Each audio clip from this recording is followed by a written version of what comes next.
Have you ever wanted to work for a soulless megacorporation guided by a snarky AI that values efficiency above all else? Well, welcome to Satisfactory. We've just joined Fixit, a spacefaring company thriving on automation and exploitation. Our mission? Tame an uninhabited planet by constructing, automating, exploring, and exploiting our way to corporate glory. Our adventure begins as we're dropped into the lush grassy fields, armed with nothing but a Xenozapper and Ada, our ever-sarcastic AI assistant. Congratulations, you are the third in your region to survive planetfall. Welcome to Massage 2, AB, in the binary system of Akicha. The first task on our agenda is gathering iron. With our handy resource scanner, we quickly locate a nearby iron node, mine some ore by hand, and kick off our industrial ambitions. Next objective, use the build gun to construct the hub. To advance, we need to construct the hub, our base of operations for managing upgrades and crafting components. After scouting a nice flat area, we prepare to set it up, but the local wildlife has other plans. A territorial hog charges at us, but a quick zap from our Xenozapper resolves the issue. With the area clear, we plant the hub and officially begin our factory building journey. The hub introduces a structured progression system, starting at tier 0. Each tier includes a series of milestones to complete, proving we're a capable pioneer. For our first milestone, we need 10 iron rods. This means taking the raw iron we just gathered, smelting it into ingots at the crafting bench, and then crafting those into rods. After a little manual labor, we deliver the rods and unlock our first upgrade, giving us access to the equipment workshop, a portable miner, and an extra hand slot. With the portable miner, we get our first taste of automation. This little gadget spares us the hassle of manual mining. After building an equipment workshop and crafting the miner, we place it on the iron node. It immediately gets to work, automatically extracting ore and storing it in its inventory. It's efficient, reliable, and surprisingly adorable. Hub Upgrade 2 requires iron rods and iron plates, which we craft from ingots. Completing it unlocks a smelter for automating the ore to ingot process and introduces copper as a new resource. Using the resource scanner, we track down a copper node, but it's a bit of a hike, perched atop of a small cliff. On the way, another hog tries to stop us, but we zap it and set up a portable miner on the copper node. With our bag full of copper ore, we return to base and process it into copper ingots and wire. With enough resources, we build our first smelter to automate the tedious task of smelting iron ore into ingots. But smelters require power, and power requires biomass. Fortunately, our last upgrade included a biomass burner. We gather some leaves and wood from the shrubs nearby in the surrounding area and feed them into our biomass burner. After connecting the burner to the smelter with cables made from leftover copper, we're officially automating iron ingot production.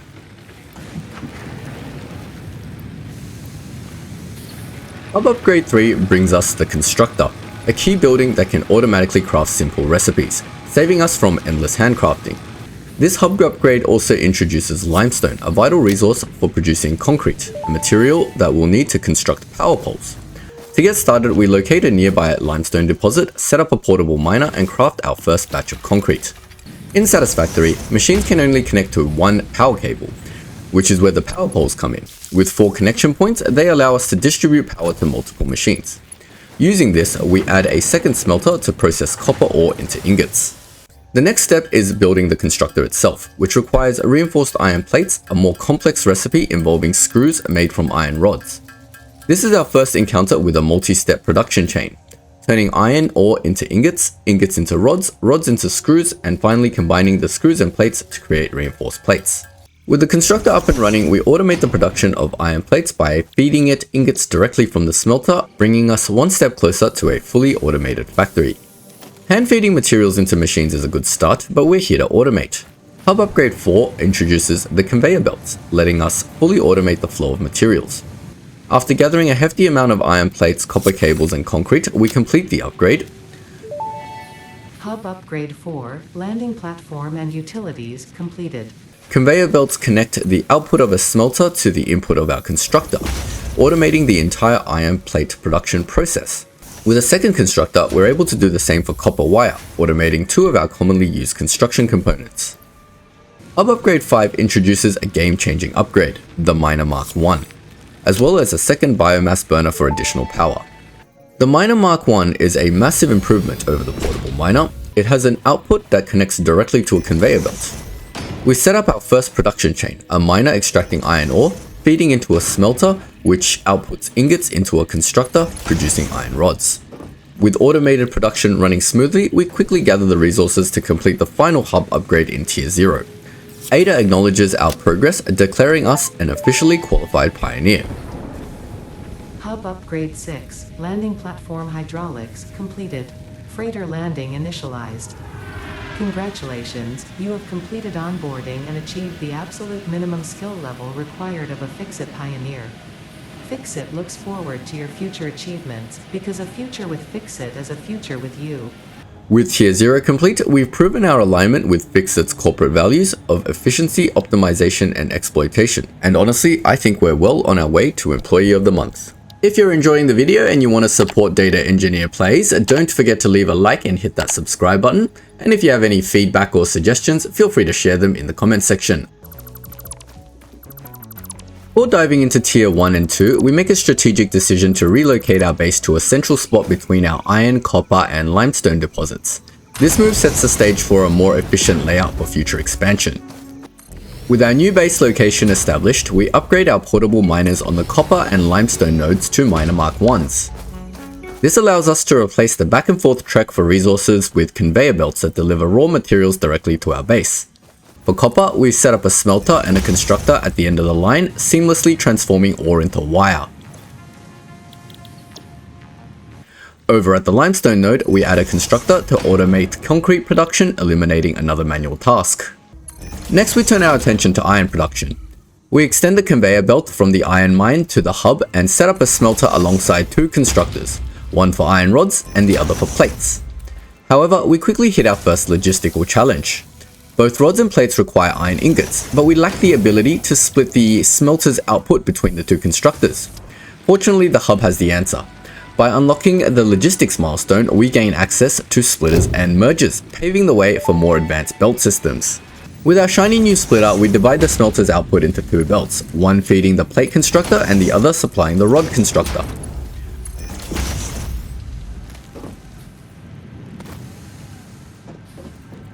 We also introduce a merger to combine the output of a second iron mine into a single belt, streamlining our ore supply.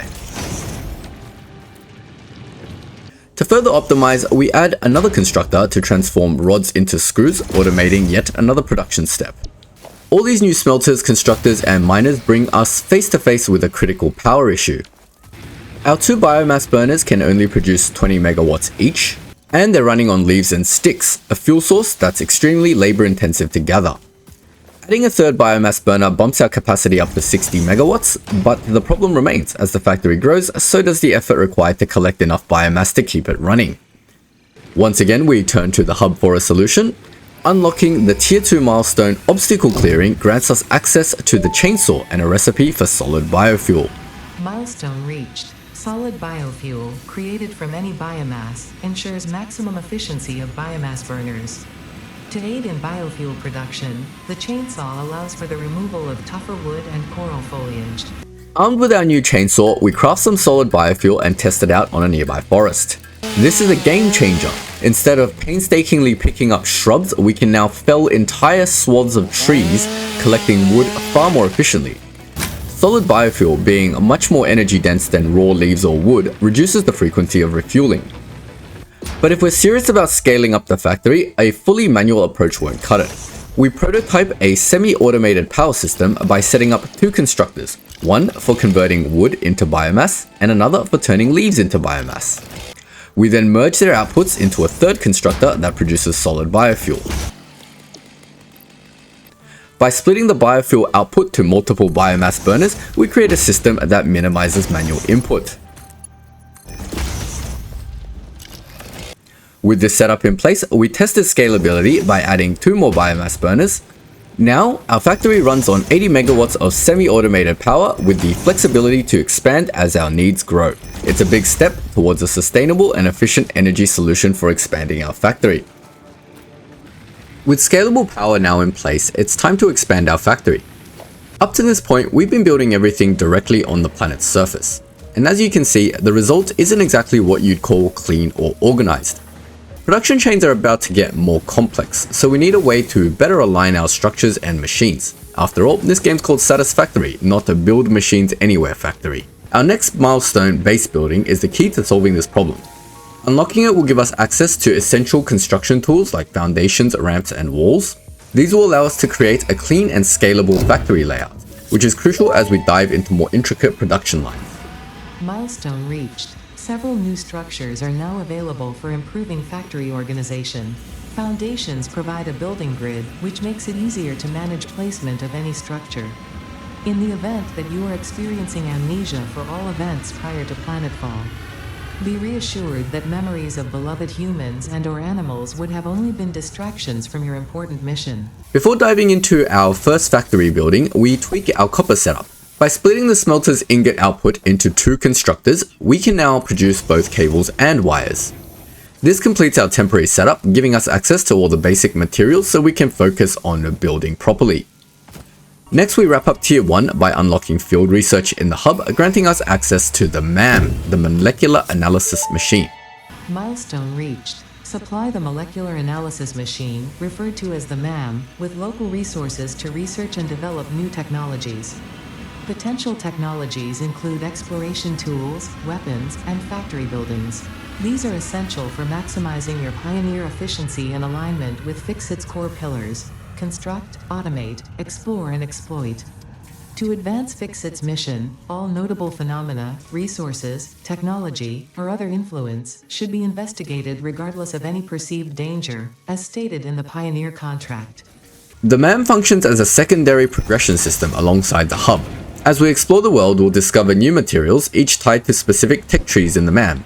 Researching these tech trees will unlock valuable technologies to optimize and expand our factory. With that done, we turn our focus to the next hub upgrade, part assembly.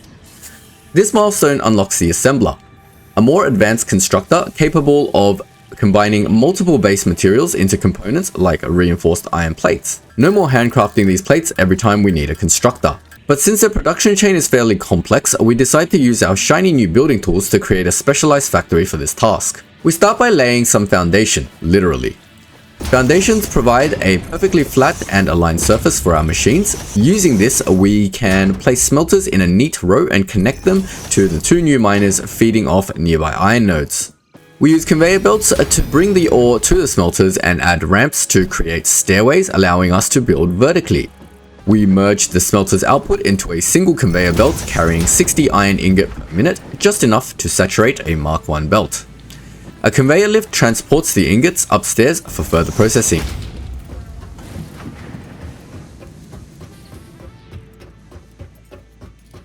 Here we split the ingot belt into 2 constructors, one for iron rods and the other for iron plates.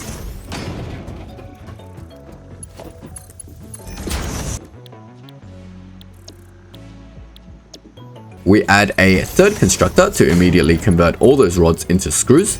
With screws and plates in hand, we return to the hub, complete part assembly, and unlock the assembler. Ada also reminds us that our ultimate goal is to complete the space elevator project if we ever want to see a paycheck.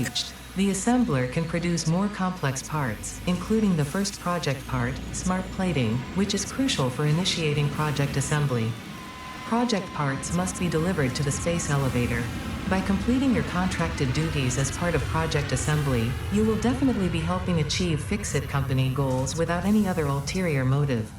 Note: humans cannot craft project parts. Do not worry about your inadequate crafting skill when compared to an assembler. Fixit cherishes your innate human abilities, such as walking, striking objects, and commodifying natural resources. But that's a problem for future us. We manually craft the new rotors needed to build the assembler. Once ready, we set up our very first assembler on the 2nd floor to automate the production of reinforced iron plates.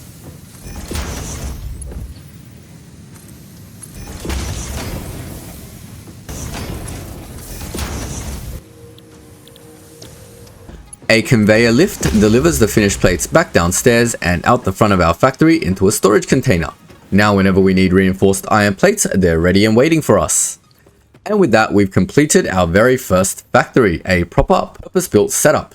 But this is just the beginning. The complexity and scale of our factory will only grow from here. Reinforced plates was our first assembler recipe, but we soon need to automate more advanced components like rotors, modular frames, and even smart plating for this mysterious space elevator. There's still so much to build, and the journey has only just begun. Next, we follow the hub's main progression line by completing the remaining milestones in Tier 2.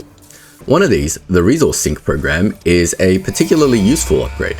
It's straightforward to unlock since it only requires resources we've already automated. With it, we can build an awesome sink which lets us feed surplus materials into it in exchange for fix-it tickets. We quickly set up an awesome shop where these tickets can be spent on factory design upgrades and customizations. A great step towards making our factory not just functional, but aesthetically satisfying. As we tackle the milestones, we notice that one of them requires rotors, introducing our next assembler recipe to automate. Like reinforced iron plates, rotors are crafted from screws and rods. Initially, it seems logical to build the rotor factory near our reinforced plate factory. However, I realized too late that I hadn't snapped the first factory to the world grid when placing its foundation.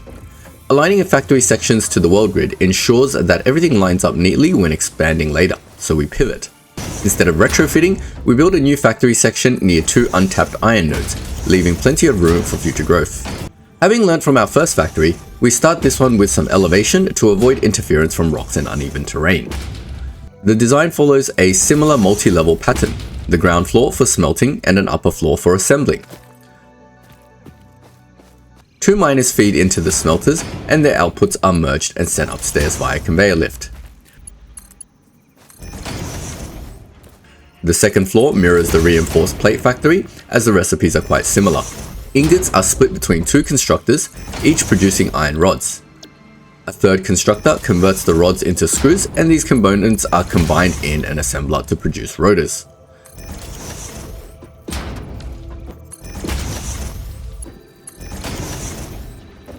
The finished rotors are sent to a storage container at the front of the factory for easy access.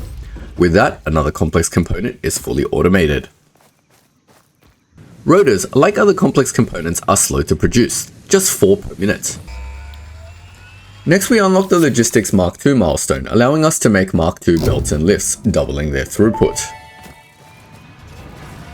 Milestone reached. Fix-It would like to remind you of your contractual obligation towards efficiency. Recreational use of belts and lifts does not count towards work hours and will put you on the list. Stay efficient, don't disappoint Fix-It. While waiting, we take the opportunity to expand our power setup by adding more biomass burners. The modular design we implemented earlier makes this quick and efficient. With power secured, it's time to explore the world. Ada reminds us our obligation to collect all new and unfamiliar items even if it puts us at risk. After all, our employment contract and our quest for Employee of the Month demands it. Venturing westward, we discover our first wreck. Could this be one of the 3 failed planetfalls Ada mentioned while we first arrived? Well, inside the wreckage we find a drop pod. To open it, we need a single rotor. After meeting this requirement, we're rewarded with our first hard drive. Damaged hard drive successfully acquired. All pioneers are contractually obliged to preserve and secure any recovered hard drives for analysis in the MAM, which may result in benefits to the Fix-It mission. Speculation as to why there are crashed freighters in your Fix-It designated zone is discouraged as specified in your contract. Ada explains that the hard drives can be researched in the MAM for new technologies, and as for the crashed freighters, well, that's apparently above our pay grade. Back at the MAM, we begin scanning the hard drive. The process takes 10 minutes, so we let it run while we unlock the final milestone in Tier 2, jump pads. After gathering the necessary resources, we test them out. While fun to use, they don't seem particularly practical at the moment and even cause fall damage. With Tier 2 complete, no further hub objectives remain. Our next focus is the space elevator.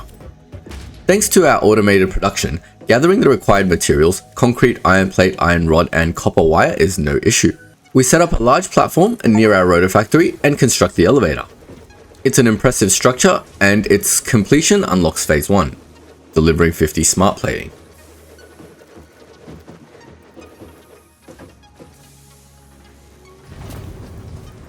Before diving into Phase 1, we take a moment to explore the MAM's tech tree. Researching items like the pale berry and the mysterious power slugs reveal some interesting discoveries. Power slugs, for instance, can be turned into power shards, which increases machine outputs and power usage. These will undoubtedly prove useful in optimizing our factory. Overclocking development completed. Power shards can now be inserted into all buildings to increase input and output speed. Underclocking is also possible. Note: power consumption of overclocked buildings increases exponentially. The hard drive research is now complete. It presents us with a choice: an alternate recipe or 6 more inventory slots. We opt for the stitched iron plate recipe. It uses copper wire instead of screws, making it a better fit for our current setup since we're heavily utilizing the iron and not much copper. This small tweak will help us balance resources as our factory grows. To progress further, we set our sights on unlocking tiers 3 and 4 by completing phase 1 of project assembly. This required delivering 50 units of smart plating to the space elevator. Rather than over-engineering a dedicated factory, we chose a simpler approach. 2 temporary assemblers were placed near the elevator, their inputs manually supplied with rotors and reinforced plates from our existing factories. While the assemblers churn out the required smart plating, we venture westward, eager to explore new territory. Our journey led us to another wreck, though we found ourselves unprepared to unlock this drop pod without modular frames. Pressing forward, we encounter a new hostile wildlife that poses a more formidable challenge. A crab-like hatcher spewed swarms of flying creatures to defend itself, and a grotesque 4-legged creature aptly dubbed the Spitter hurled fiery projectiles in our direction. Armed with only our trusty Xenozapper, we fought off these new threats, introducing them to the wonders of electricity and gathering their remains for later study.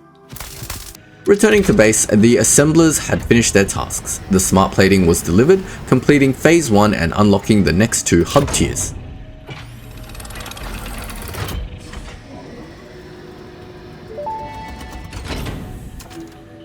Welcome to the Project Assembly Pioneer Progress presentation. Congratulations, the Phase 1 project part shipment is now ready for delivery. On delivery, Phase 1 will be completed and the distribution platform will be constructed. After completion of Phase 1, the technologies of Tiers 3 and 4 will become available in the hub. Highlights are automated power, steel production, personnel transportation, and many more. Completing Phase 2 of project assembly is your next main objective. New project parts will need to be produced and delivered to the space elevator as you have done previously. Continue to construct, automate, explore and exploit for a better fix-it future.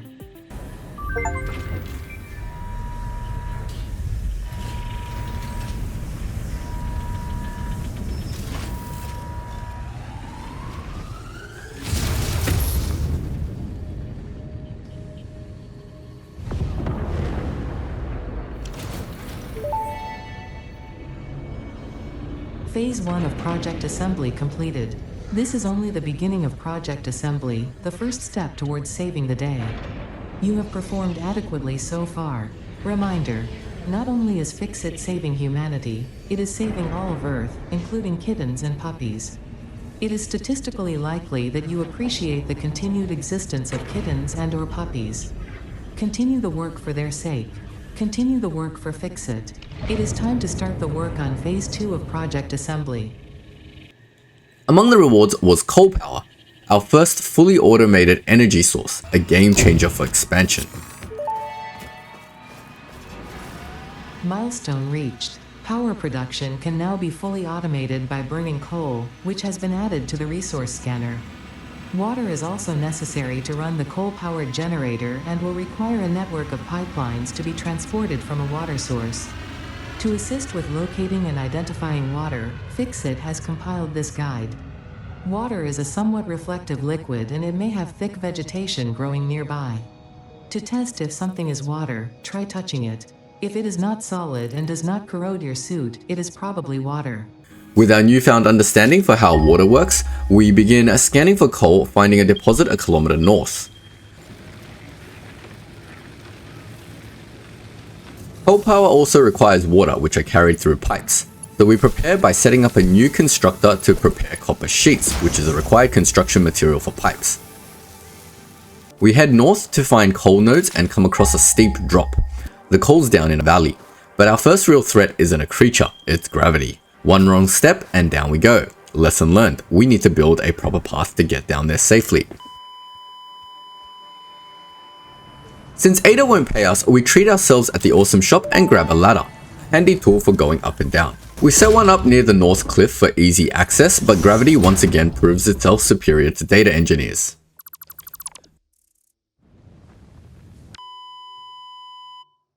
We finally make it to the coal valley and put together a safe OH&S approved ramp to get down. There are 2 coal nodes, but one is being blocked by a suspiciously breakable rock. Unfortunately, we don't have the tech to deal with it yet.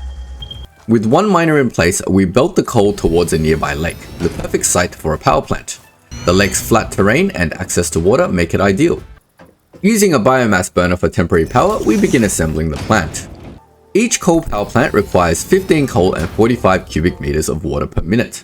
A Mark II belt can carry 120 coal per minute, enough for 8 plants, while each water extractor supplies 120 cubic meters of water, just shy of enough for 3 plants.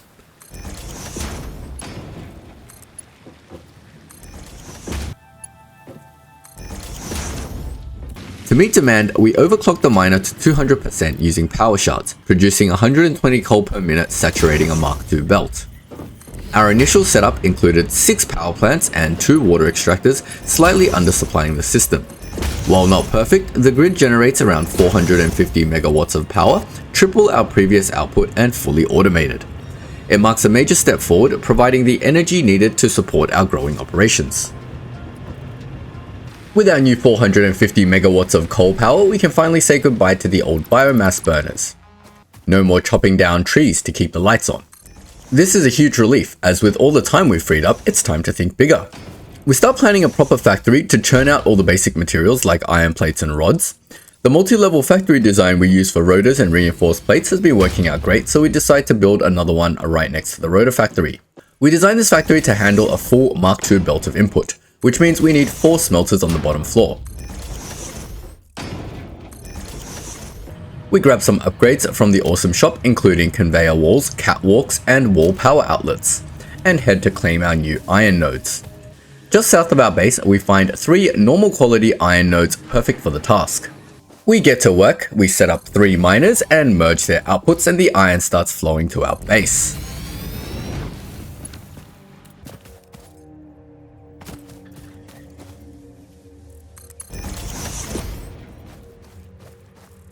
To keep things neat, we use a manifold splitting technique to split the ore and push it through 4 smelters.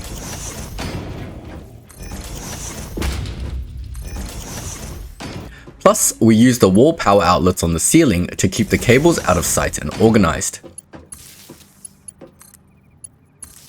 With 4 smelters pumping out 120 iron ingots per minute, it's time to set up a room full of constructors to turn those ingots into plates and rods.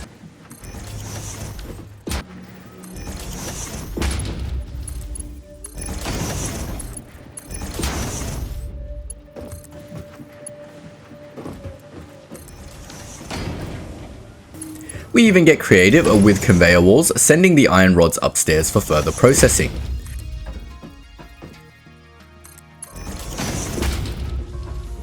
On the second floor, we set up more constructors to turn those rods into screws.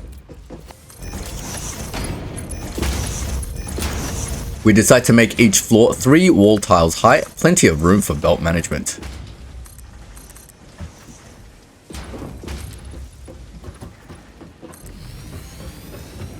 We also add some stairs to make moving between floors easier.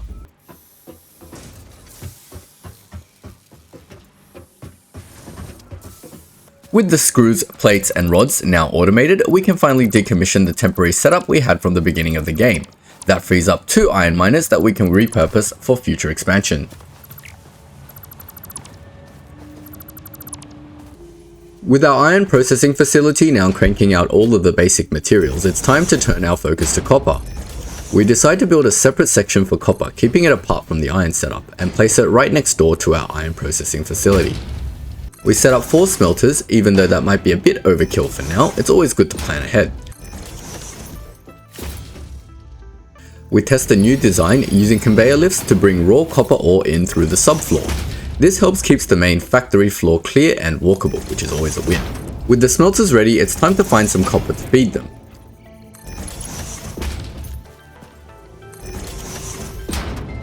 We spot a copper node 600 meters south of the base, up on a cliff near the spot where we set up our 3 new iron miners. We've learned that new mineral nodes usually come with some local wildlife protection, so we unlock the Xenobasher. Milestone reached. The Xeno Basher is a direct upgrade from the Xeno Zapper. In the words of the engineer that first developed this tool, quote, "The Zapper kind of electrocutes things, the Basher straight up smacks stuff, while also electrocuting them," unquote. It is beneficial during encounters with aggressive fauna, and has been tested thoroughly. The engineer's noble sacrifice for Xeno research will not be forgotten, whoever they were.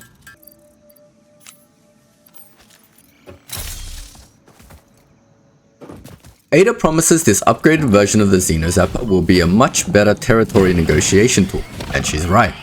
After clearing out the local hogs, we set up a miner and get ready to belt the copper back to the base.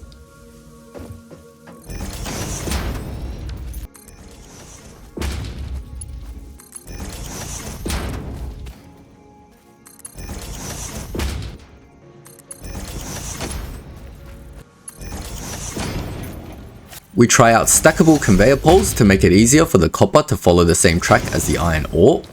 We hook up the copper ore to the conveyor lifts, feeding them into the smelters, and then we try another new design pattern using conveyor lifts for the output. We decide to send the output to the ceiling on each floor, which works really well since the production usually moves upwards for further processing.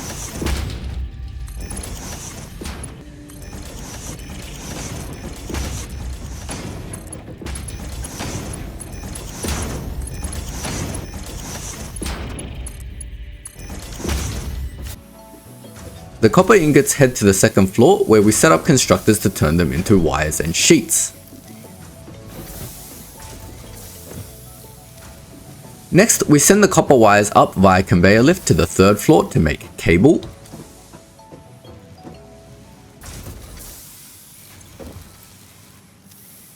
With the copper products sorted, we can now decommission the old copper setup and free up the original copper mine. With our iron and copper factories both up and running, it's time to set up a central place for all our materials so we don't have to run around to collect them from various machines. We choose the space west of the space elevator to set up our special machines like the hub and the man.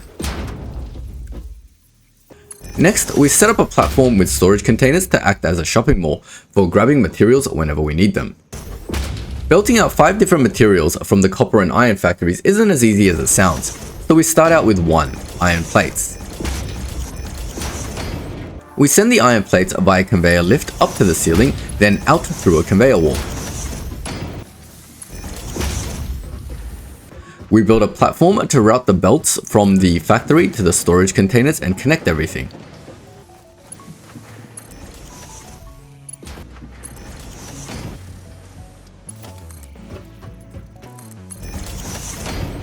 With that, we've got our first item being produced and sent to the shopping mall. We repeat the process for iron rods, sending them to a second container, but it's a bit messier this time around.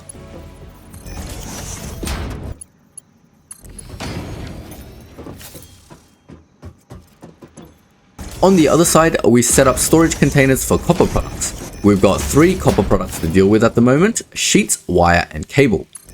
We built them out of the copper factory, down some conveyor lifts, and stacked them into 3 belts that head to the storage containers. It gets a little chaotic, but eventually everything is boxed up neatly. And we've got all 5 basic materials stored conveniently near our hub. Efficiency achieved. With that, we can finally add the awesome sink with a storage container attached so we can manually sink any excess materials and generate more fix-it tickets for our shopping pleasure. Earlier in our adventures, we stumbled across some Caterium ore, this game's equivalent to gold. We head back to mine it and see what it unlocks in the MAM tree. As we activate the Caterium node, we reveal some new nodes. The Caterium tree contains some incredible tech like Mark II power poles and smart splitters. Tempting as they are, we decide to put those upgrades on hold for now. The metal has been named Caterium after Fixit's greatest CEO Katerina Parks. It has been added as a viable alternative to gold in industrial applications, specifically in advanced electronics due to its superconductivity, malleability, and corrosion resistance. We've also picked up some quartz and sulfur along our adventures, and a quick sneak peek at their trees shows that quartz isn't immediately useful, but the sulfur tree, explosives! That might be what we need to blow up that suspiciously breakable rock that's blocking our second coal node. Before diving into factory upgrades, I figured it was a good idea to whip up a temporary assembler to handcraft some modular frames, They're key to unlocking the basic steel production milestone, so we'll need a batch ready to go. With both our new copper and iron factories humming along and future expansion in mind, it's clear we're going to need more power. So we head over to our coal power plant and slap down 2 additional generators, boosting us by 150 megawatts. But there's an issue, some power fluctuations. Turns out the water extractors can't quite keep up. Overclocking them with power shards solves the problem, ensuring that they deliver the 135 cubic meters of water needed to keep the 3 coal plants they're attached to running smoothly. Now, with 600 megawatts of stable power, we're ready for the next phase. It's time to expand the factory. We add another floor to our iron production, this one dedicated to assembled products. Using assemblers, we start producing stitched iron plates with an alternate recipe. After roofing the new floor, we face a challenge. How do we handle 2 material inputs for assemblers? We opt for opposing conveyor lifts, which clip visually but work perfectly in practice. With the machines prepped, we route in the first material, copper wire. Conveniently, our copper factory next door is on the same floor, so that we can just split the output from the constructors, drag over a belt and set up splitters to feed the assemblers.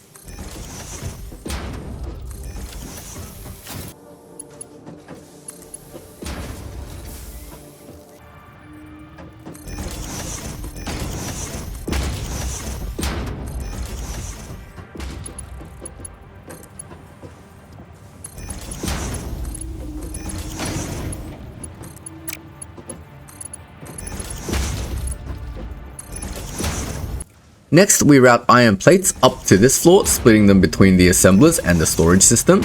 And just like that, the new reinforced iron plate production line is live.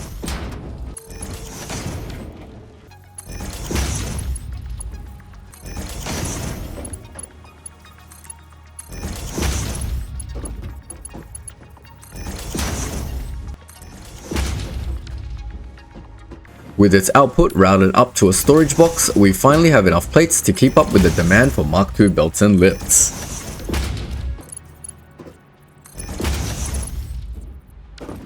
By the time we finish setting up reinforced plates, the modular frames we hand-fed to the assembler earlier are ready. We submit them to the hub, unlocking steel processing. Milestone reached. Coal and iron can be combined in the foundry to start steel production. Steel isn't immediately useful, so we dismantle our old reinforced plate factory and free up 2 more iron miners. Now, with copper wire demand climbing, we reclaim our very first copper mine, which has been idle since we moved production to the new factory. We connect it to our current smelter setup, saturating a Mark II belt with 120 copper ore, perfectly feeding all 4 smelters.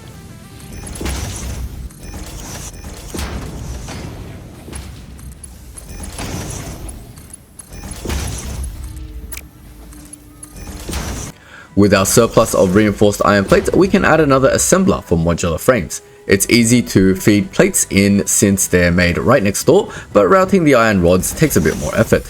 But we managed to split them effectively between the screws floor and the modular frame assembler.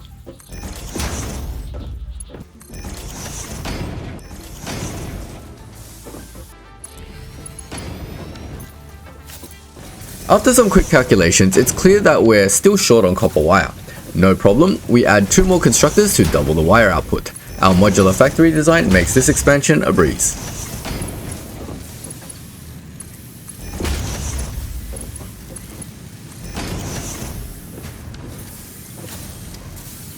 The increased demand for plates and rods also means more smelters. We add a new row, which calls for more iron ore. Luckily, those 3 miners we set up earlier are all set up on normal nodes, outputting 60 ore each. 2 miners fully saturate a Mark II belt, but we need a second belt to handle the 3rd miner.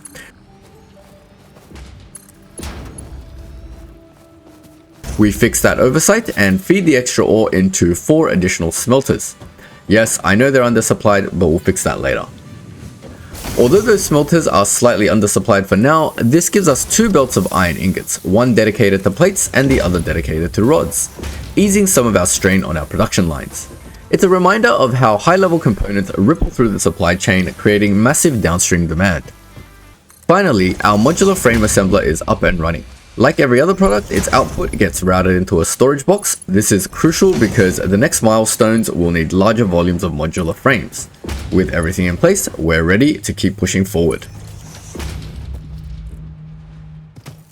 We've got two more advanced iron products to tackle in our shiny new iron factory, rotors and smart plating, crucial for our space elevator and construction.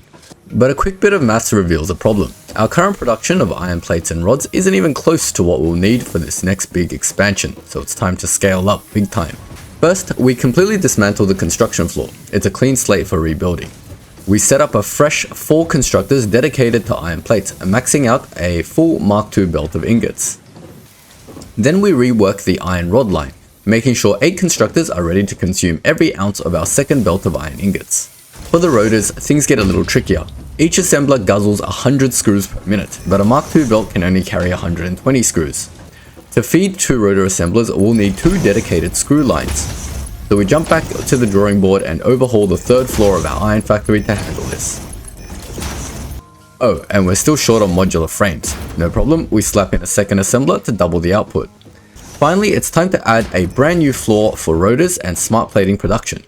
We slot in 2 rotor assemblers and 2 smart plating assemblers, then we get to work on logistics. Iron rods go up first to feed the rotors. Next, we lift both screw belts up to supply the rotor assemblers.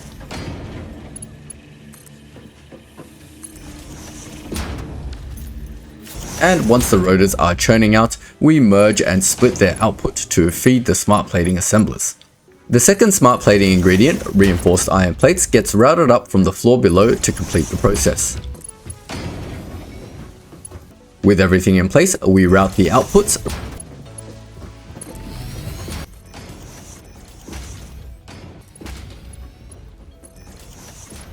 Rotors get stored since they are a key milestone for construction.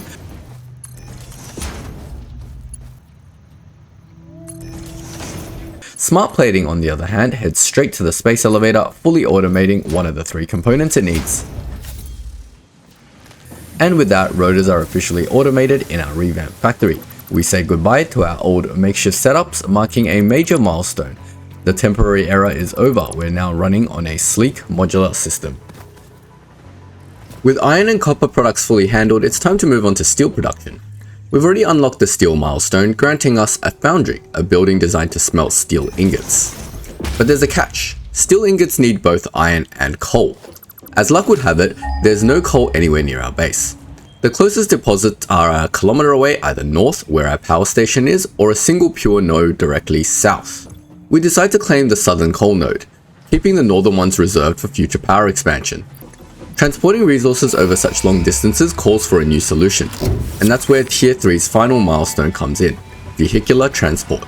Milestone reached. Tractors permit pioneers to move around the world in a manner similar to using legs, except with wheels and the rampant consumption of natural resources. They can also be automated to self-drive and deliver resources between truck stations, which in turn facilitate automation of loading, unloading, and refueling. Ada introduces us to tractors, which she explains are faster than walking and can even be automated to haul resources between truck stations. To celebrate this milestone, we dip into the fix-it shop again and splurge on some cosmetics, buying road-style foundations and barriers to give our paths a proper highway vibe. First, we set up a truck stop near our storage area to receive the coal.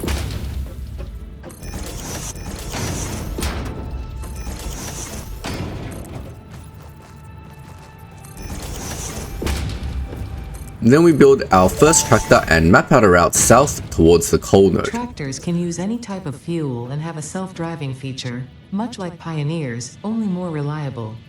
While driving, you can record a path to automate vehicle resource transportation. Unlike early self-driving vehicles, tractors will not spy on you. Your employee data is already fully subject to other means of surveillance. Hopping into the driver's seat, we embark on our maiden voyage. Collecting a few power slugs along the way, these little gems have proven invaluable for overclocking our machines. The coal node sits beyond a steep gorge, so we begin laying out a long foundation pathway to bridge the gap.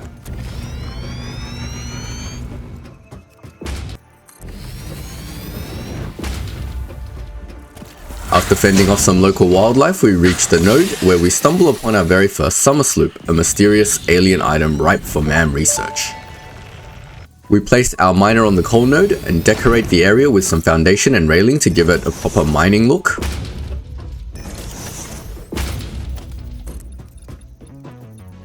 And belt the coal directly into a new truck stop. Returning to our base, we refine the path to ensure smoother journey for our tractor. Power lines stretch from the base to the mine, and we even install barriers around the sharper turns to prevent accidental detours into the abyss. With power connected, coal begins flowing into the truck stop. Ada reminds us that tractors require fuel, but luckily, coal itself works perfectly. We rig up a belt to feed the truck stop's fuel input, ensuring the tractor stays fueled and ready to roll. Now comes the tricky part, recording the tractor's delivery route. At first everything seems fine until a stubborn rock blocks the way, forcing us to reroute. We carve a new path around the mine.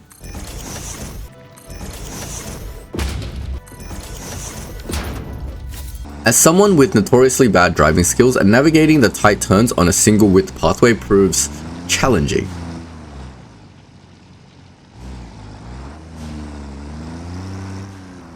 Once we're back on the main road, things ease up a bit, we just drive straight, right? Eventually, we reach the base's truck stop, execute an awkward 3-point turn, and begin the return trip.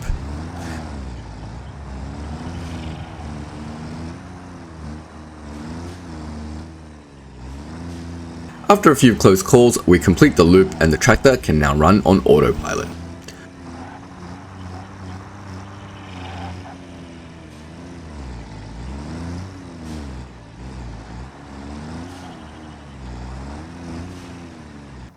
Watching it effortlessly transport coal from the mine to the base feels like a major victory, marking another big step forward in automating our factory. Traveling back and forth across a 1-kilometer stretch has shown us just how unprepared our legs are for the demands of this vast world. Turning to the quartz tech tree in the MAM, we identified blade runners, a solution that offers increased movement speed, reduced fall damage, and extended jump capabilities. Unlocking them requires quartz and silica, so exploration becomes our next priority. Unfortunately, the nearest quartz node lies over 1 kilometer away. We venture northeast, descending into a steep valley via ramps, where we encounter strange bone-like structures that yield mycelia when chainsawed. Exploring a cave in the valley reveals hostile stingers, spider-like creatures with unnerving speed. The cave holds a uranium node emitting radiation, a resource currently beyond our technological needs. Emerging from the cave, we realize we've overshot the quartz node, prompting us to backtrack and climb up the massive cliff above the cave. At the summit, we discover a visually stunning pink forest. I wonder why they call it the Forest of Death.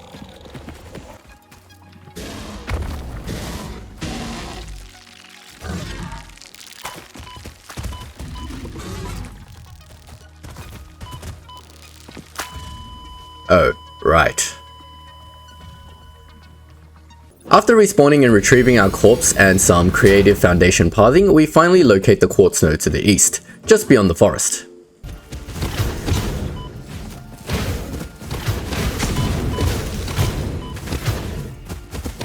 Dispatching the spitter guarding it, we establish a temporary outpost with a miner, a constructor, and a biomass burner to process the quartz into silica and conduct research via the man. With sufficient quartz and silica collected, we unlock and craft blade runners. This sleek footwear transforms our mobility, making us faster, more agile, and significantly more efficient. Blade runners unlocked. Equipped to run faster, jump with greater force, and decrease fall damage that might otherwise have lowered your value to fix it. Ada would be proud. Returning to the factory, we focus on steel processing, setting up a new factory section next to our iron factory. We set up 3 foundries, underclocking them to process 40 materials per minute from a full Mark II belt of inputs. Managing the dual input requirements of foundries, we employ conveyor lifts at staggered heights to input coal and iron effectively from below. Using the coal from our truck stop and the free miners nearby for iron, we feed the mergers that supply the foundries.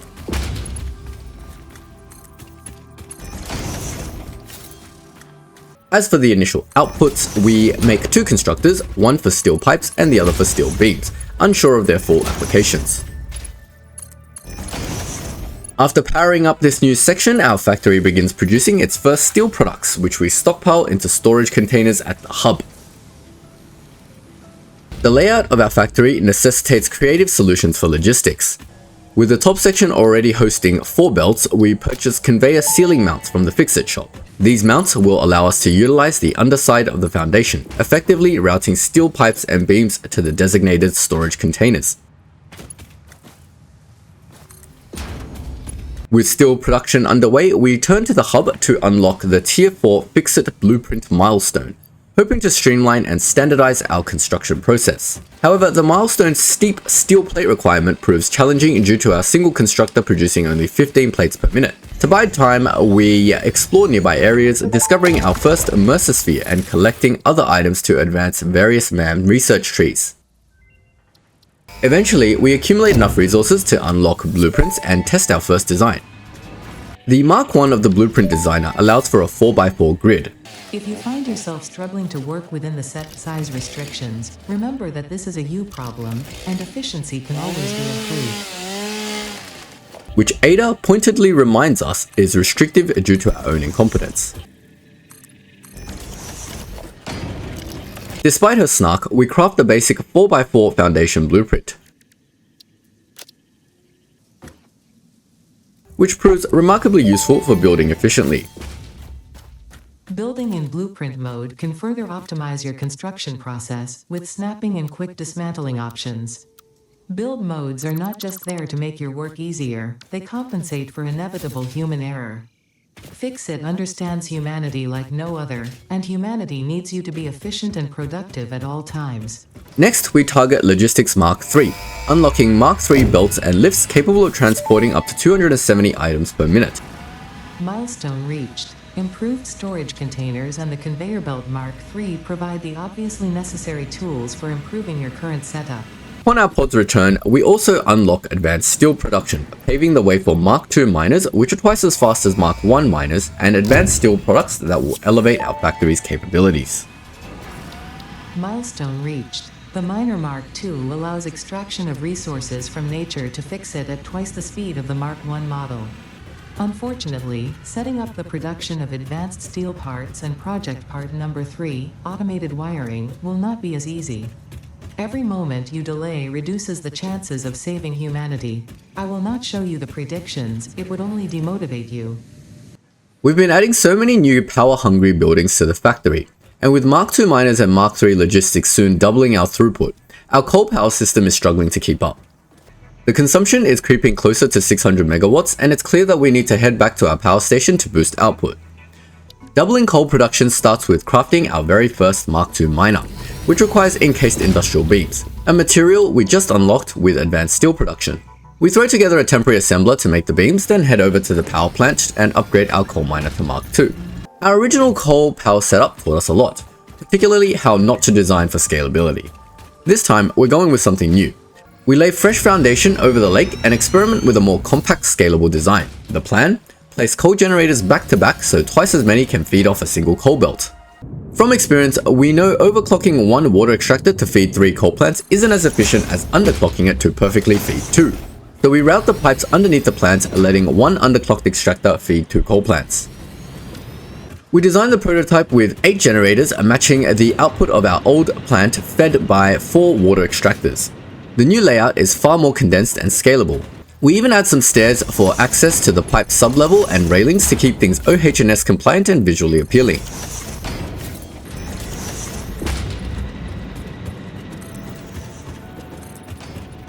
To test scalability, we immediately double the generators.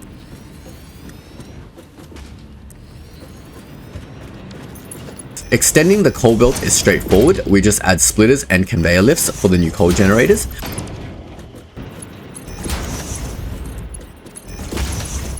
Though aligning the pipes is a bit more tedious, but still manageable. The design proves itself scalable, provided that we can supply enough coal.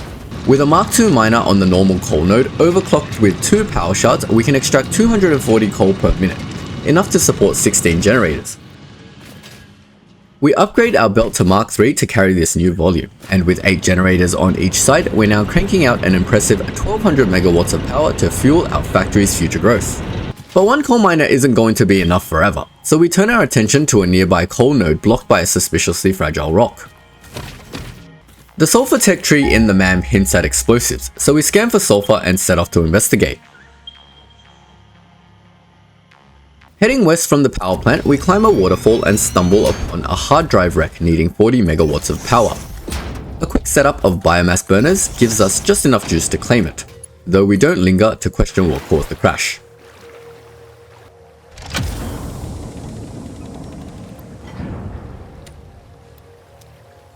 Eventually we platform our way up a cliff and find a pure sulfur node. Unlike quartz, the sulfur MAM tree requires both sulfur and coal. We mine about 400 sulfur, enough to complete some initial research and head back home. In the MAM, we unlock the black powder recipe, followed by the Novelist detonator, the exact tool we need to blast the rock. Armed with our new toy, we return to the blocked coal node, plant the Novelist, and boom, the rock is gone, revealing a shiny new coal node ready to fuel our ambitions. The Mark III belts we just unlocked highlight a major flaw in our factory's design: scalability. These belts can handle more than double the throughput of a Mark II belt, which means we can feed twice as many smelters, constructors, and assemblers. But our current factory is too boxed in to fit all these additional machines, and in future higher level belts will require even more space. It's clear, we need a factory overhaul. We decide to abandon the old factory layout entirely and start fresh. This time, we're planning for unlimited scalability, allowing us to expand any smelter, constructor, or assembler array as much as needed. First, we head to the blueprint designer to create a factory section blueprint. The Mark I blueprint designer is 4x4, so it makes sense to base our factory on a 16x16 sections. We design a 4x4 corner of a section, 3 walls high, and the blueprint is ready for replication. Next, we scout for a new location. We choose a spot with high elevation, avoiding uneven terrain and those pesky unbreakable rocks. A cliff near the original factory seems perfect, so we commit and build our very first quarter of our new factory. Using the corner blueprint, we quickly complete the first full 16x16 room, officially kicking off our scalable factory redesign.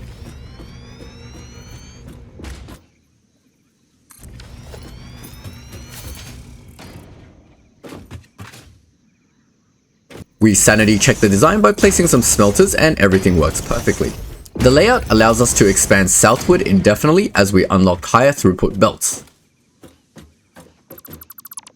With that reassurance, we head back to the blueprint designer and create our very first smelter array blueprint. Knowing that smelters are fed from a subfloor, we elevate the blueprint 2 walls high to leave space for conveyor lifts underneath. We add lifts, mergers, splitters, and power connections to the design.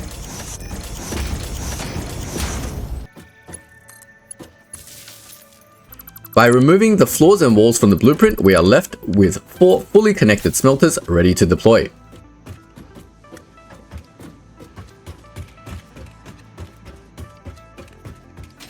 After testing the placement a bit, the blueprint performs as expected. Building batches of smelters with all input, output, and power pre-connected is a breeze, streamlining our entire process.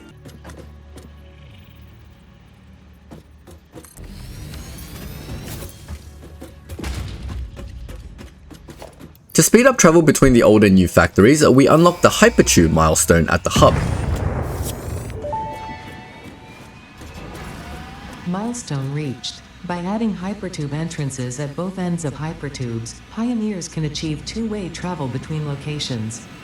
They are also % safer than jump pads. You dreamed of moving across factories like valued resources, such as rocks and water, and Fixit listened to your dreams. We watched them. We took extensive notes. Hypertubes. Because Fixit makes pioneers' closely monitored dreams come true. And set up a tube connecting our shopping hub to the new base.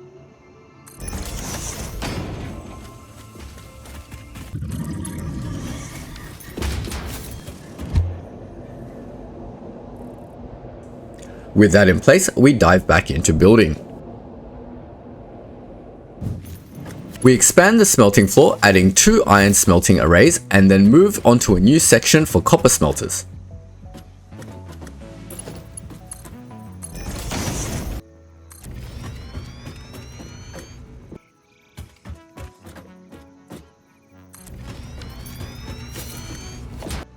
adding 2 more arrays.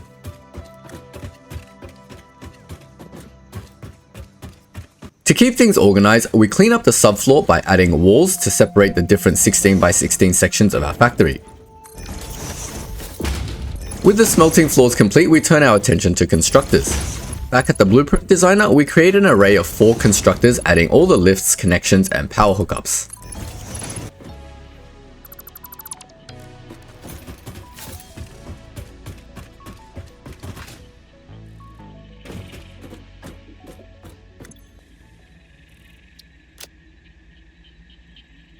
We add a third 16 by 16 room next to our copper smelters, dedicating it to concrete and future materials like quartz.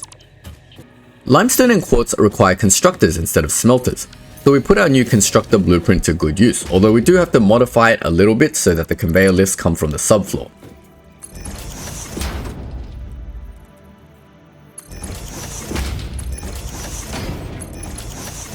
We add 3 rows of constructors, 1 for concrete, 1 for future quartz crystals, and 1 for future silica, though we focus on the concrete for now. To wrap up the concrete room, we add a roof and hunt for a new limestone source. Luckily, there's one nearby, so we set up a miner, belt the limestone back to the factory, and connect it to the concrete constructors via a lift from the manifold.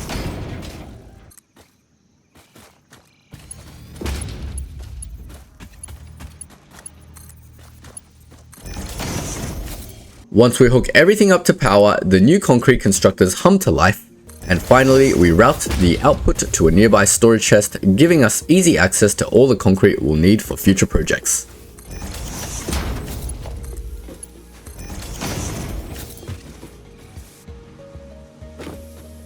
With the smelter floor done and 2 full belts of iron and copper ingots at the ready, it's time to tackle the second floor of our new factory, basic constructors.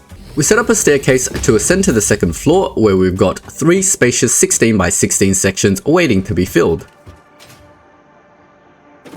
We kick things off with our first constructor array dedicated to iron plates. Next, we set up another for an array of iron rods. The ingots from the smelters are routed through a conveyor wall on the north side, then lifted up to the second floor for processing into plates and rods. This design pattern will become the backbone of our factory going forward. Above the copper smelters, we follow a similar setup. 2 more arrays of constructors go in, 1 for copper wire and another for copper sheets. To keep things neat and organized, we hit up the awesome shop for some signage and structural frames. Where did you leave your lizard doggos? What's in this storage container? Where did you put the essential components needed to save humanity? Do you wish there was text to prevent you from constantly taking the wrong turn? Disguise your struggles to comprehend the complexity of your surroundings with signs. These frame walls let us mount signs in front of each constructor array. Each sign has an icon to show what's being made and a number to show the output volume. Organization is the key to efficiency. We stress test the scalability of our setup, expanding to 8 constructors for iron plates and 16 for iron rods. Just enough to fully consume a Mark III belt of iron ingots. With rods and plates sorted, we move forward up to the 3rd floor to tackle more complex construction. Here we set up arrays to turn rods into screws and wires into cables. 2 screw arrays give us a full belt because, let's be honest, we're going to need them.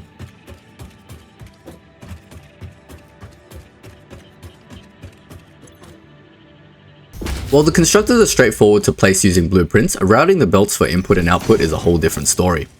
We work hard to keep the conveyor lifts tidy and minimize clipping. With the 2nd and 3rd floor packed with constructors, it's time to get into more advanced assembly work. Using the blueprint designer, we create a handy 2 assembler blueprint that includes power and belts, cutting down our manual work. We go up to the 4th floor to set up some assemblers. Each 16 by 16 room appears to be able to fit 2 arrays of assemblers. With 3 sections in our factory, we can fit 6 arrays of assemblers, making 6 different products. In order from left to right, we set the recipes for encased beams, stators, motors, rotors, modular frames, and finally our reinforced iron plates. With 4 floors prepped, it's time to bring the factory to life. We rebuild the miner setups from our old base, placing them on platforms for a cleaner look. Some quick maths shows that we can manage 3 full Mark III belts of iron ore. We feed 1 belt of iron ore into the first smelter array. Since Mark III belts can carry 270 items and just over twice the capacity of Mark II belts, we have to use some power shards to slightly overclock a few machines to keep the belt fully saturated.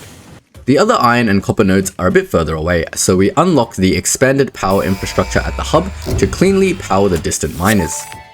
This also completes the last of our tier 4 upgrades and gives us access to the power tower, a game changer for long distance power connections. With power sorted, we rebuild all the nearby miners and use foundations to guide the belts neatly back to the factory. Eventually, we get our 3 Mark III belts of iron flowing in. The second belt of iron feeds the second smelter array, giving us 2 full Mark III belts of iron ingots to send to the constructors on the second floor.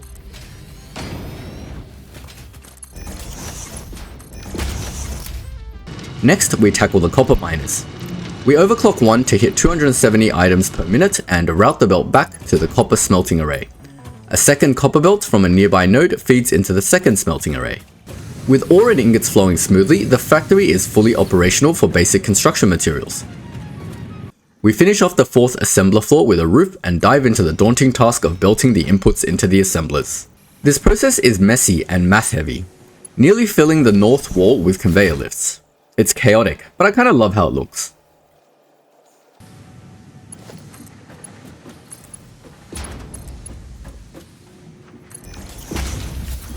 With reinforced iron plates, modular frames, and rotors online, we're almost at full functionality of our old base.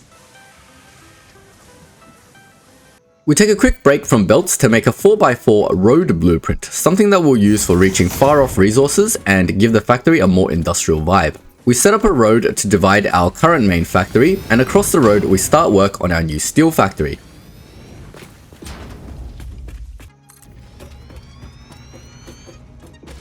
Using a foundry blueprint, we set up 6 foundries, enough to saturate a Mark III belt of steel ingots. With the subfloor in place, we route in the coal and the 3rd iron ore belt and bring the foundries to life. On the 2nd floor of the steel factory, we set up constructor arrays for steel pipes and beams. We underclock them slightly to match the input.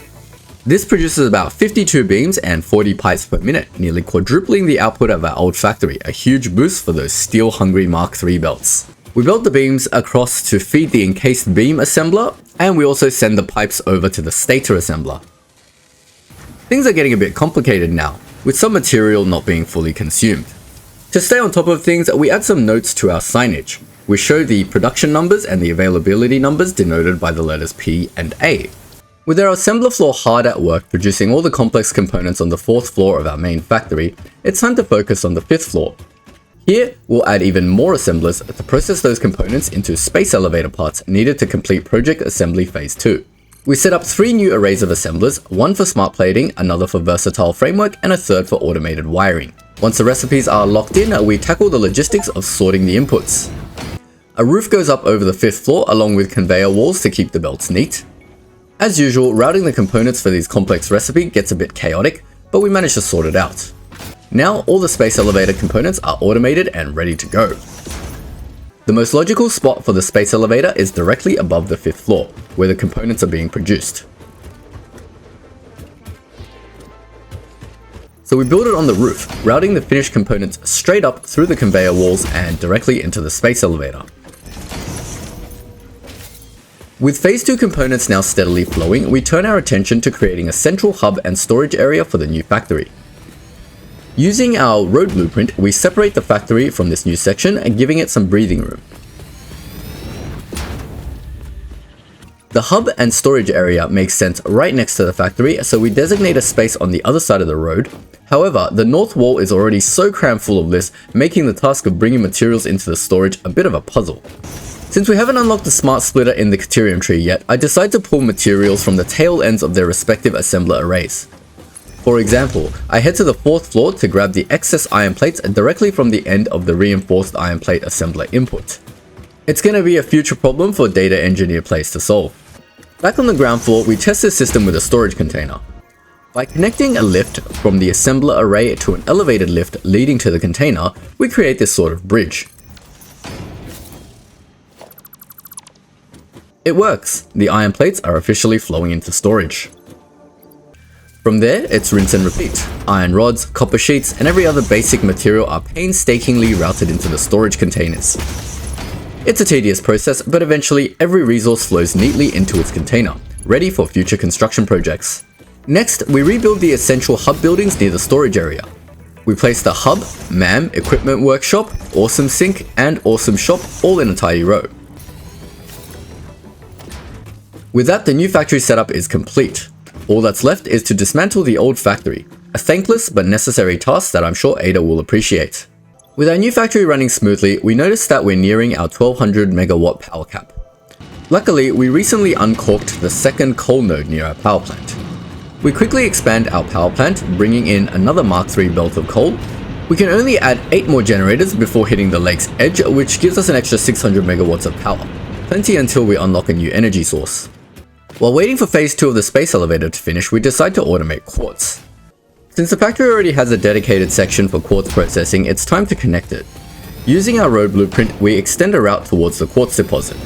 To reach it, we need to incline the road. We try to set up a blueprint to do this, but it proves tricky as the snapping doesn't quite cooperate, so we end up just building this part manually. Eventually, the road reaches the temporary quartz mine that we set up earlier. At the quartz site, we establish a truck stop and pair it with another one back at base to automate transport by a tractor. While setting up the power towers, we're ambushed by a monstrous green stinger creature.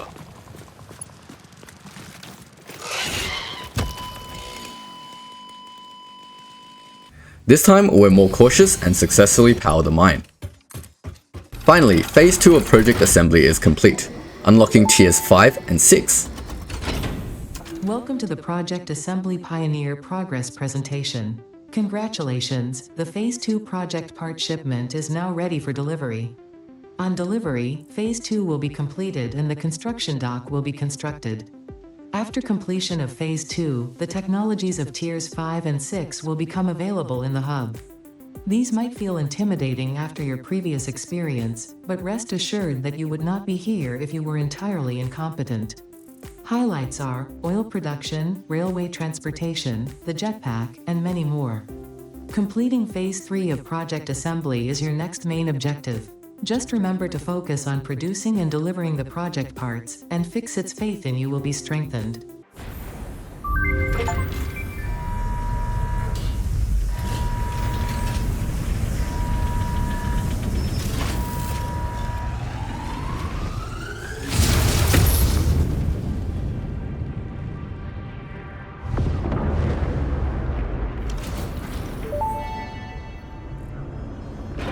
Phase 2 of Project Assembly completed.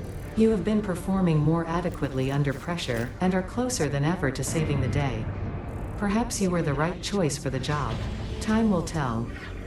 You will now enter Phase 3 of Project Assembly. Continue as you are, and there should be no issue. For humanity. For Fixit. The factory is about to get some exciting new upgrades, and we're ready to dive into the next stage of progress. It also sounds like Ada is pretty close to giving us that Employee of the Month award to validate all our hard work so far. All the milestones from here on out seem to need motors. Thankfully, we have already reserved an array of assemblers for motors, but we never hooked up the inputs since we didn't need them at the time. Now that we do, it's time to get them connected. Motors are resource hungry, requiring rotors and stators at a hefty 10 per minute per machine, only outputting 5 motors per minute. It's a demanding setup. First, we tackle rotor production. To meet the increased demand, we add 2 new assemblers. Luckily, we planned ahead and created a second belt of screws which rotors require in massive amounts.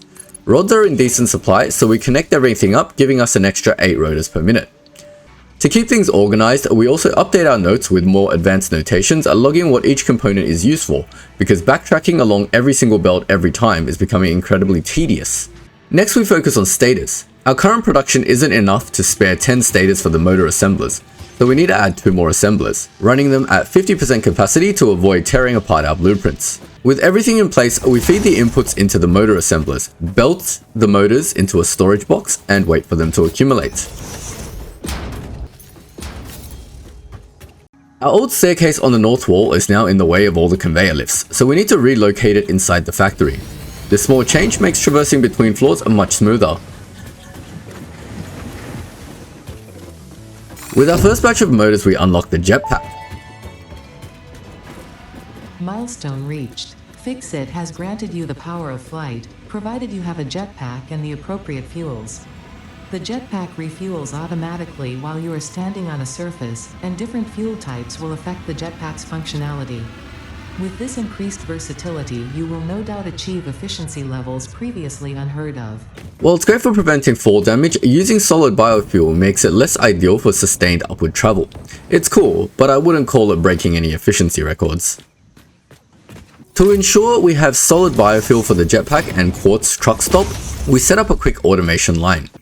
We mimic our early game setup. 2 constructors turn leaves and sticks into biomass, feeding a 3rd constructor that produces solid biofuel.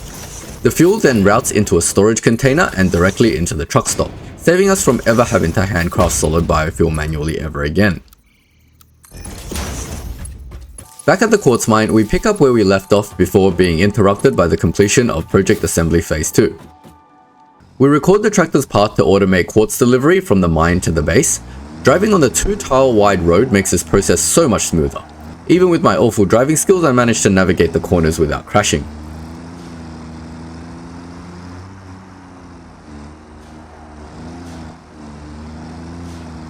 With raw quartz delivery automated, we modify the constructors at the factory to take input from the subfloor.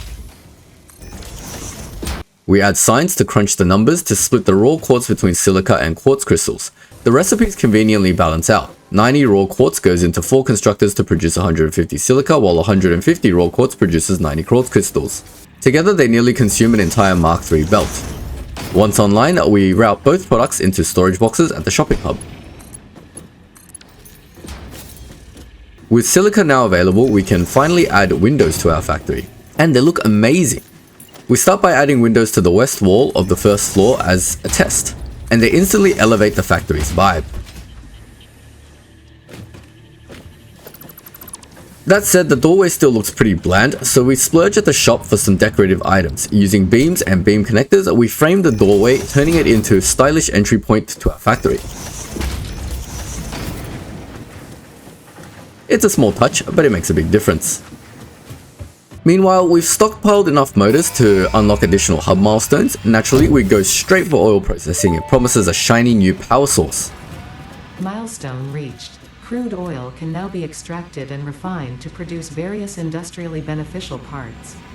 The byproducts of these processes will require careful management, but a capable pioneer such as yourself surely understands that. To improve efficiency, pipelines can now be optimized with valves to limit and balance their throughput. These were initially left out because Fix-It did not want to overwhelm pioneers with complex pipeline management, but they have since been re-added after my impassioned defense of your capabilities. See, I told you Ada appreciates our effort. Since the windows turned out so beautifully, we decide to complete the west wall of our factory with a mix of walls and windows, adding a polished look to the space.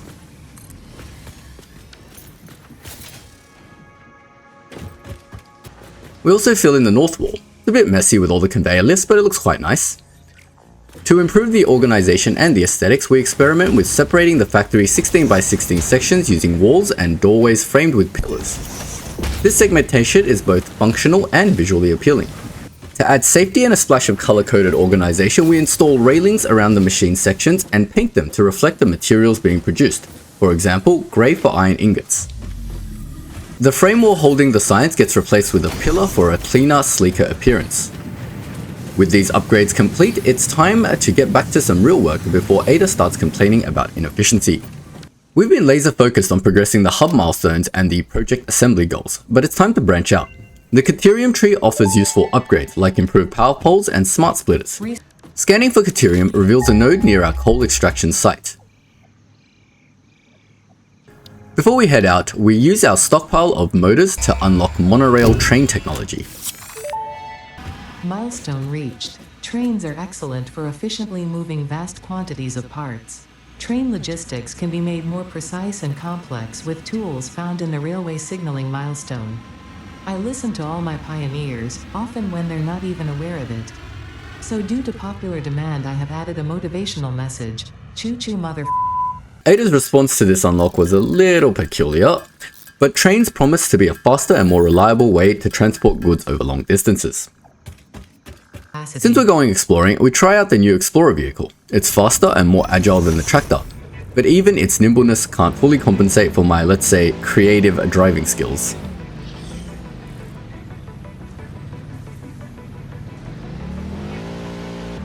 Heading south, we locate the Caterium node. Along the way, we test the Shatter rebar ammo in our rebar gun. Its shotgun-like spread makes quick work of the local fauna guarding the node. A Nobilis blast clears the rock covering the deposit. We set up a temporary Caterium facility with a biomass burner, miner, and smelter. After producing 50 Caterium ingots, we unlock Quickwire and dive deeper into the Caterium tech tree. With Quickwire in hand, we unlock key upgrades including the Mark II power pole, sure to be a game changer in our factory. With side projects handled, it's time to return to hub progression. Recently, we unlocked oil processing, which opens up an entirely new set of possibilities. Oil processing works a bit differently than our usual recipes. Crude oil is extracted with oil extractors and refined into plastic, rubber, or fuel. However, these processes produce the waste byproduct, heavy oil residue for plastic and rubber, and polymer resin for fuel. Thankfully, alternative recipes can convert these residues into additional products. It all starts with crude oil, so we scan for nodes and find them farther away than we've ever ventured. The largest cluster lies to the east, so we platform our way directly towards it. Reaching the deposits, we encounter some formidable wildlife, but Nobilisks quickly settle any territory disputes. We place oil extractors on the two nodes in the area and establish the beginnings of an oil processing facility. The lake nearby offers a large unobstructed area perfect for building. From here, we scout a westward route back to our main base and plan for a future roadway. Using the test scaffold, we chart a straight path westwards, avoiding any large obstacles like massive rocks. After some adjustments, we find a clear and efficient path leading back to the east side of our main factory.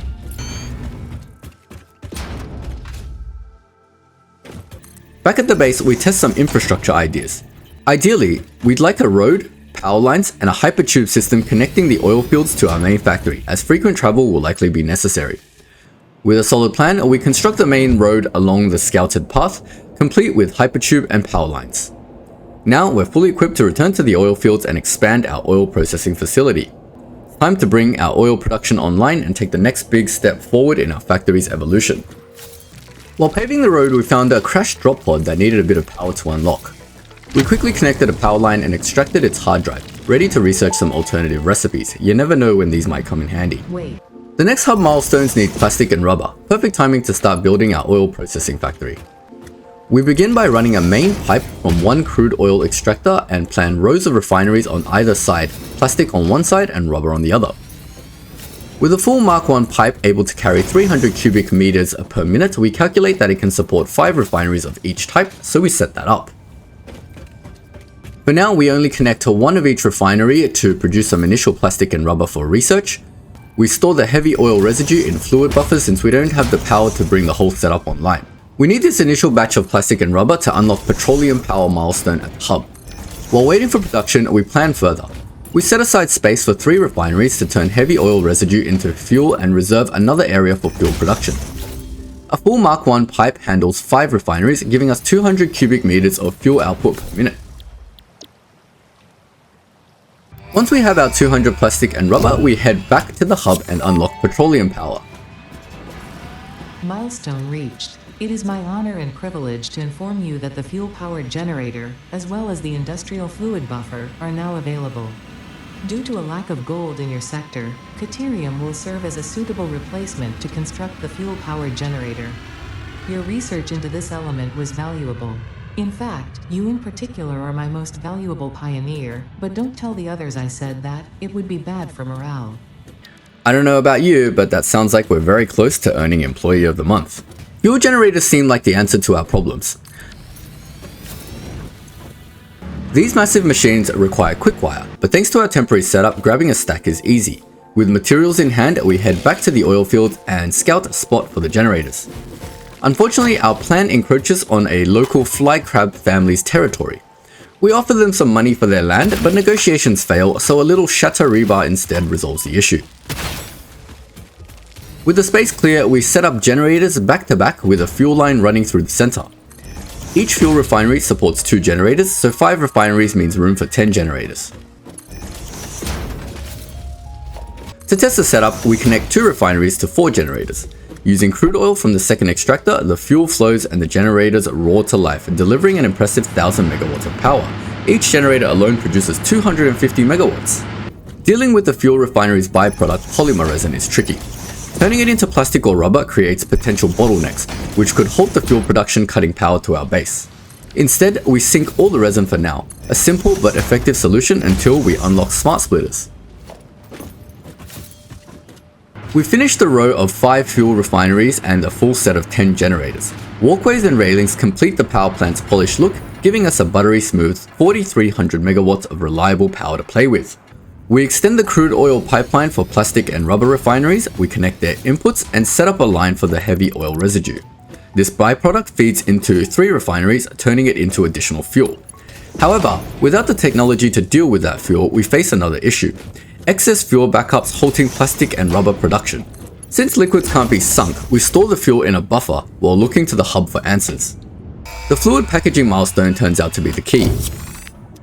Milestone reached. Avoid the embarrassment of placing liquids in your pockets only for them to spread across your suit. Package and unpackage them with the packager. Packaging fluids allows them to be transported in your inventory, on conveyor belts, and by vehicles. For increased, non-pocket related fluid storage, you can now use the industrial fluid buffer. Ada kindly explains to us the difference between solids and liquids, exactly the knowledge we need. We set up 2 constructors to make empty canisters, a significant cost in plastic, and feed those into a packager. This turns the extra fuel into solid packages that we can send to the awesome sink. While this solves the immediate problem, it isn't ideal. Wasting so much plastic on canisters isn't sustainable. But that sounds like a future DataEngineerPlays problem. Present DataEngineerPlays now has packaged fuel, and with it, a jetpack fuel source that can soar us to new heights of efficiency. Literally. With plastic and rubber now up and running, we can unlock a few new milestones in the hub. They're not immediately crucial, but since we have the resources, it's a good idea to go ahead and just do it. Milestone reached. Manufacturers can receive up to 4 inputs for the production of complex parts, such as computers and heavy modular frames, but most importantly the 2 new project parts. The modular engine and adaptive control unit are essential for the development of Phase 3 of project assembly. You are making good progress. The future is starting to look bright. This milestone unlocks the manufacturer, which needs 4 inputs and can create advanced components, like the heavy modular frames and computers. It's a bit over our heads for now, so we just set up a temporary setup to produce some computers. We've noticed they're required for some upcoming hub upgrades like train signaling. Next, it's time to refocus on our oil processing facility. It's producing plastic and rubber, but we haven't figured out a way to transport those items back to base. Enter trains.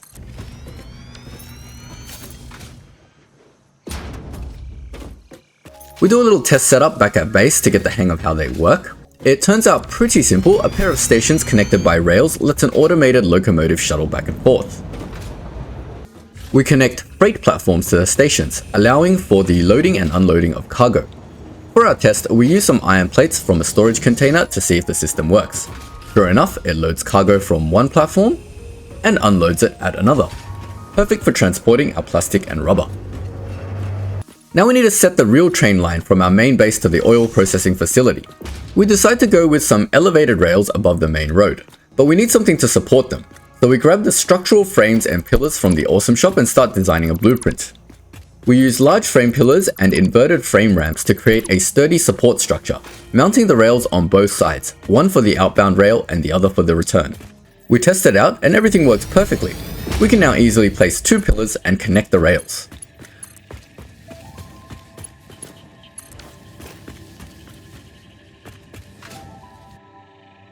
With the blueprint set, we extend the rails from the road to the main base and start building our train station. We lay down foundation for the station and set 3 freight platforms for packaged fuel, plastic and rubber. The rails loop around, meeting the return track, and that's one end of our train system ready to go. Next, we continue using the pillars to extend the rails towards the oil fields, following the road. Everything runs smoothly until we hit the 2-meter decline section. Here we need a new blueprint to adjust the rails to the right angle. Once that's sorted, the rails descend with no problems and the line now runs all the way to the oil fields. Finally, we just need to set up the train station on the oil side. We place the locomotive, test the tracks, and sure enough, it automatically moves between the two stations without a hitch. We build 3 matching freight platforms to load the cargo and use belts to send plastic, rubber, and packaged fuel from their production areas towards the station. Conveyor lifts take each item and load it into the respective platforms. We load up the train with the 3 freight sections and watch the magic happen. Once fully loaded, the train heads back to the main base, automatically stopping and unloading its cargo. Then, it heads out for another load.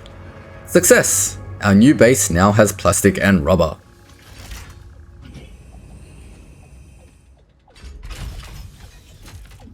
With some of the rubber, we unlock Logistics Mark IV. It gives us faster belts and a truck. Nothing we'll need right away, but I'm sure it'll come in handy soon enough. Milestone reached. The transportation of resources can reach new heights of efficiency. With the Mark IV belts and lifts, the truck, but even more importantly, your effort. Handling a large and complicated vehicle like the truck should come easy to a well-trained pioneer such as you. They are an obvious improvement over tractors concerning industrial purposes. Improvements for personal use were not measured. With plastic and rubber in hand, we can now expand our factory to produce the components needed for Phase 3 of Project Assembly. First up is the circuit board, made in an assembler using copper sheets and plastic. We claim a spot on the 3rd floor of our factory and set up a row of assemblers for the job.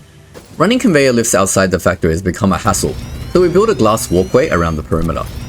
This gives us a much better vantage point for construction. With the walkway in place, we can easily set up conveyor lifts to bring copper sheets to our new circuit board assemblers. The walkway also conveniently connects to the new train station where we're storing the plastic. We route the plastic from the freight platform, running it underneath the walkway towards the factory. While we're at it, we bring rubber along for the same track, anticipating that we'll need it soon. We get the plastic to the 3rd floor and hook it up to the circuit board assemblers. Once everything's connected, they spring to life. To keep things organized, we place a sign noting their output. With circuit boards in production, we can now move on to computers. These are crafted in the newly unlocked manufacturer. Since manufacturers require 4 inputs and we know the belt system is going to get messy, we decide to redesign our factory. We plan to add a 5th floor dedicated to manufacturers. To make moving between floors faster, we set up a hypertube lift.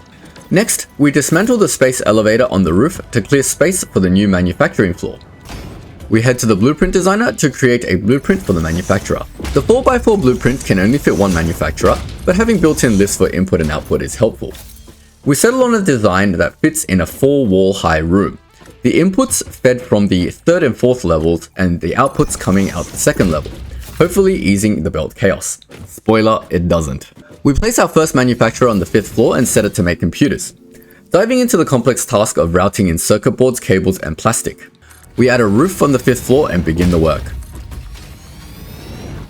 Plastic is easy since it's already being routed to the circuit board assemblers, so we just need to split it off and route it up to the 5th floor. Circuit boards are simple too, as they're being produced right below, so we just need to move them up 1 floor, and that's 2 inputs down, 1 to go. Cables are a little bit more tricky. We're currently only producing 60 cables per minute, and 50 of those are already being used for automated wiring. To make more cables, we need more wire. After some careful analysis of our wire usage, we realize we need to massively scale up our copper production all the way back down to copper ore. But before diving into that, we use some of our computers to unlock the rail signaling, one of the last tier 6 milestones. Ada seemed a bit bored, so why not? Milestone reached. Train signals placed on train rails can control and improve train behavior. This helps to avoid events where multiple trains attempt to occupy the same physical location. For information related to earlier train events, please refer to your employee non-disclosure agreement. Now we're ready to expand our copper production. We scout a new location for copper ore, and our Shatter Rebar takes care of the local wildlife. We set up 3 shiny new Mark II miners. To handle the increased output, we start using our Mark IV belts, which have a 480 item per minute bandwidth, though they require encased industrial beams to build. We overclock 2 of the miners to 150% to match the throughput and set the belt to carry the ore back to base. A Mark IV belt of ore needs 16 smelters to process, so we double the copper smelting array, producing a massive 480 copper ingots per minute. We update the notes to reflect that, and this belt will now be dedicated to copper wire. Copper wire requires only 15 ingots to make 30 wire, so we decide to use 2 rows of constructors on the second floor to handle the full Mark IV belt of ingots. These will produce 2 Mark IV belts of copper wire. With all that new wire, we can finally double up our cable production, supplying enough for our computer manufacturer. Now we route the cable and the other 2 inputs into the computer manufacturer, and just like that, we're making our first advanced product in the manufacturer. With this test case a success, we fill the rest of the floor. We can fit 7 rows of manufacturers here, though for now they're just individual machines. At this point, I'm not even convinced that we'll ever need more than 1 manufacturer per product, but either way, the pattern is set. We're ready to start producing all the fancy new products for Project Assembly Phase 3. Next up on our list is heavy modular frames, a critical component for manufacturing other parts. These things are a pain to make, requiring modular frames, steel pipes, encased beams, and screws in massive quantities. And on top of it, they only produce 2 per minute per machine. Let's start with the modular frames. We need 10 per minute, but we're currently only producing 2.75. Time to triple our production. We add 4 more assemblers, which should give us just enough to feed 1 heavy modular frame manufacturer. Getting the input for this increase is tricky, but luckily we've already got the 18 reinforced iron plates that we need. Iron rods are a bit of a headache. Our factory is already using up nearly all of the Mark III belt of rods, so we'll need to bump things up. We need to double our production and push out a Mark IV belt of rods to cover the additional 72 per minute required. With 16 constructors already making rods, doubling this to 32 seems a bit crazy. But hey, that's how we've designed our factory, infinitely scalable. Next, we expand our smelter array to supply a Mark IV belt of ingots to our new rod constructors. We trace the iron belt, feeding the smelters all the way back to the miners, stick 2 power slugs into each Mark II miner to double their output, and upgrade the iron belt to Mark IV. Now we're cranking out 480 rods per minute, which is just enough to feed our modular frame assemblers. 1 down, 3 to go. Steel pipes are next. We're making 40, but using 30, leaving just 10 available. We need 40 more, so we'll have to double our steel production too. To double the steel, we start by adding 2 power shards to each of the 4 Mark II miners feeding the iron line. Our coal miner already has 1 power shard, so we add another, cranking it to 200% to produce the 480 coal we need. With this, we can double our smelters to 12, churning out a full Mark IV belt of steel ingots. Now we can double our steel pipe production. We add another 4 constructors and set them to 100% to boost our steel pipe output to 120.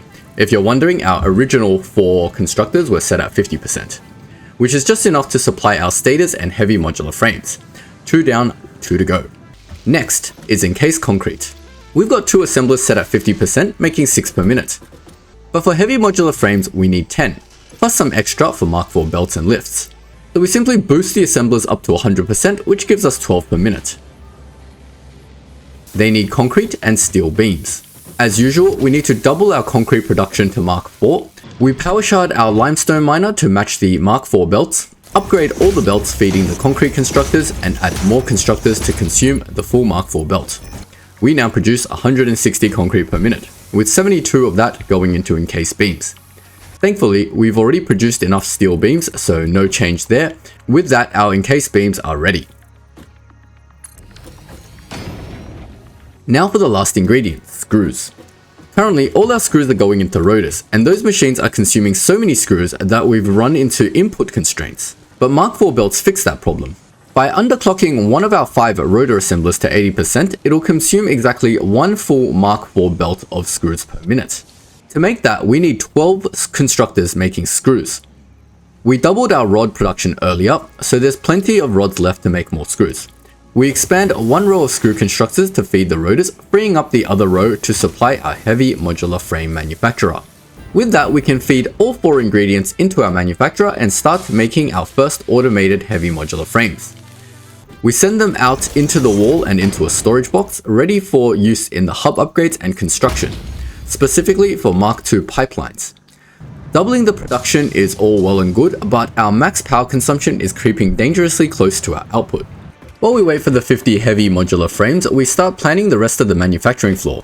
We designate the manufacturer between the computers and heavy modular frames to make the adaptive control units, a key component for Phase 3 of Project Assembly. This manufacturer will need 2 more ingredients, circuit boards and automated wiring. Circuit boards are already up, so we just need to split them into this manufacturer. Automated wiring is easy too, as the assemblers that produce them are right below us on level 4. After some creative belt routing, we managed to get the 4 components in. At this point, I've pretty much given up on trying to keep my belts from clipping, it's just too hard. One full supplied manufacturer can only produce 1 adaptive control unit per minute, so it's going to take a while. Expanding to our second manufacturer to double the output seems impractical with our current tech, but it should be fine. There's plenty of work to do while we wait for those units. The third component we need is modular engine, which requires motors, rubber, and smart plating. We already brought the rubber over from the train station earlier along with the plastic, so bringing it up is not an issue. We've got 2 motor assemblers running at 50%, producing 5 motors per minute, which is exactly what we need. We just need to split their output and send it upstairs. As for smart plating, we're already producing it in sufficient volume on the floor below, so lifting it up is easy. We hook up the 3 inputs and our modular engine manufacturer starts cranking out our third component for phase 3. We rebuild our space elevator on the roof and send up the versatile framework along with the adaptive control unit and modular engines, marking the start of phase 3. With our 50 heavy modular frames finished, we unlock Mark II pipeline engineering. This gives us Mark II pipelines which double the pipe throughput to 600 cubic meters of liquid per minute. Our power is stretched thin, so it's a great time to double the fuel power station at the oil fields. Since we designed our setup to be scalable, adding 5 more refineries and 10 more generators, then upgrading all the pipelines to Mark II is a pretty straightforward task, boosting our power output to 6,800 megawatts. While we wait for our 500 modular engines to slowly pile up for phase 3 of project assembly, it's time to revisit the MAM tech trees. The Caterium and Sulfur trees hold a treasure trove of useful items, so we set our sights on mining those distant nodes and bringing the resources back to the base. We start by extending our road southwards from our factory, aiming for the Caterium node where we established a temporary quickwire factory. Power lines snake their way down via power towers, an effort we later realize is unnecessary since train rails conveniently conduct power. But for now, the power towers do their job. Next, we lay train rails atop the new road, connecting the coal and Caterium nodes. At our base, we build a second train station dedicated to transporting coal, Caterium, and sulfur. This keeps it separate from our oil product trains, ensuring smooth traffic flow. Down at the mining site, we construct another station with 2 freight platforms and test the train's automatic route between the 2 locations. With functionality in place, we add some aesthetic touches. The station, perched atop the road, gains concrete pillars for structural realism and safety railings for OH&S compliance. Then, we built the Caterium ore back to the freight platform, running it via a lift and ceiling-mounted belts for neat loading. Turning to coal, we dismantle the old truck station and replace it with a belt leading directly to the new train station. With both coal and Caterium now on autopilot to our base, we reroute factory belts to pull from the train station instead of the decommissioned truck stop. It's a bittersweet moment as the truck route has served us well, but it's no longer needed. With coal and Caterium sorted, we shift our focus to sulfur. A pure sulfur node lies westward, so we extend our road in that direction and lay another train line atop it. Since it shares the same base station as our coal and Caterium setup, we only need to build a station at the sulfur site. Empty freight platforms are added to ensure proper alignment back at the base, and just like that, the station is ready to go. It's during this process that we finally realize train stations carry power. All those painstakingly placed power towers, completely redundant. Efficiency lessons learned. We upgrade the sulfur miner to Mark II and use lifts and belts to smoothly transfer the resources to the train station. We test the train system to ensure the sulfur is correctly loaded onto the designated platform, and disaster strikes. The Caterium train crashes into the sulfur train. Cue the need for rail signals. By adding a few well-placed signals, we divide the rail into blocks, teaching our trains to wait for clearance instead of crashing into one another. Once the trains are re-railed, and with the signals in place, we test again. Success! The signal lights now guide our trains to play nicely, ensuring smooth and safe operations. With sulfur and Caterium now streaming into the base, it's time to establish a dedicated factory section to process them. We decide to utilize the open space above our steel production area. First, we line up 8 smelters alongside the steel foundries to transform Caterium ore into ingots, producing a steady 160 ingots per minute. On the 3rd floor, we construct a series of constructors to convert the ingots into quickwire, and finish the floor with a proper roof. The Caterium ingots are routed in and the quickwire output is neatly belted down into a storage box below. With quickwire automated and boxed, we unlock the next steps in Caterium tech tree, researching high-speed connectors and AI limiters. On the 4th floor of our main factory, we set up a row of assemblers to produce AI limiters. They require copper sheets, which are readily available, and quickwire, which is located on the opposite side of the factory. To solve this, we construct a new pathway aligned with the 5th level of our main factory, using the underside to transport quickwire from the steel factory all the way to the east side of the main base. With both resources feeding the assemblers, AI limiters are soon flowing into storage. To support the growing demand for copper sheets, we double the number of copper sheet constructors and expand the copper smelters feeding them. With the production pipelines fortified, we unlock smart splitters in the Caterium tech tree. This ingenious little tool allows us to filter and prioritize output directions, making it perfect for handling overflow or directing excess materials into storage or resource sinks. Navigating 5 factory floors can be tedious, so we add a new hypertube with wall-mounted entry points for seamless travel between levels. On the 5th floor, we assign a manufacturer to produce high-speed connectors requiring quickwire, cable, and circuit boards. Since all these materials are already present for other products, we simply split them off and channel them into the manufacturer. For now, the high-speed connectors are stored in a temporary container until we discover their broader applications. While waiting for these new products to accumulate, we turn our focus to sulfur. On the 4th floor of the steel factory, we install an assembler to combine coal and sulfur into black powder. This new resource enables us to research smokeless powder, a critical ingredient for unlocking the rifle, a vital tool for exploration. However, smokeless powder introduces a twist. It requires processing in a refinery with heavy oil residue, a byproduct of our plastic and rubber refineries currently stranded at the oil site. Fortunately, trains can transport liquids, so we prepare to add a liquid freight platform. Adjustments are needed at the oil site, including relocating train platforms and rerouting material loaders to make space for the new setup. Once complete, we pipe the heavy oil residue into the freight platform and send it on its way. Before moving forward, we take a detour to enhance our hypertube system. By adding multiple entrances, we transform it into a hypertube cannon, drastically increasing travel speed. The journey between our base and the oil factory shrinks from minutes to seconds, a game changer for efficiency. Back at the base, we modify the train station to accommodate the new liquid cargo. With heavy oil residue in hand, we resume processing sulfur.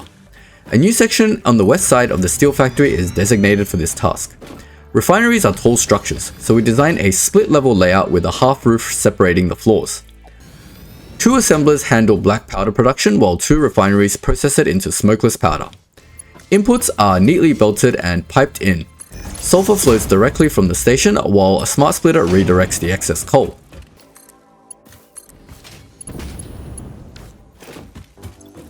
The heavy oil residue is delivered via subfloor pipe, keeping everything tidy and hidden. With smokeless powder automated, the rifle is finally within reach. Rifle and rifle ammo unlocked. A long-range weapon and rapid-fire ammunition, only to be used for the defense or acquisition of fixed property. Conveniently, this includes everything of value on this planet. We craft this powerful territory negotiation tool and immediately turn our attention to its ammunition. Ammo production is straightforward, requiring smokeless powder and copper pipe. We allocate space directly above the sulfur processing section for 2 assemblers. Realizing 2 is overkill, we repurpose the second one to produce nobelisks instead. With both items automated, our exploration capabilities are elevated to a new level. It's time to test the rifle, and I have the perfect target in mind. Remember our nemesis near the quartz mine? The giant green spider that bit our face off last time? Well, this time, we introduce it to the concept of bullets.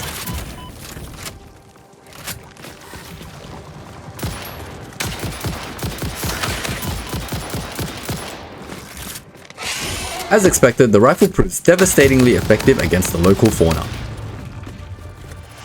With AI limiters and high-speed connectors stockpiled, we unlock the remaining Caterium tech tree.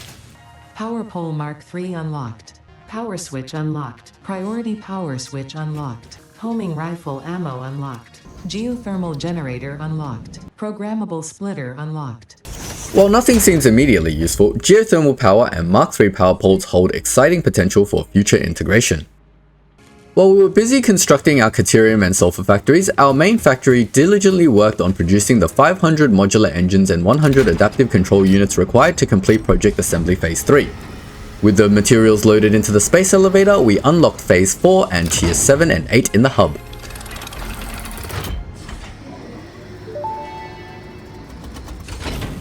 Welcome to the Project Assembly Pioneer Progress presentation.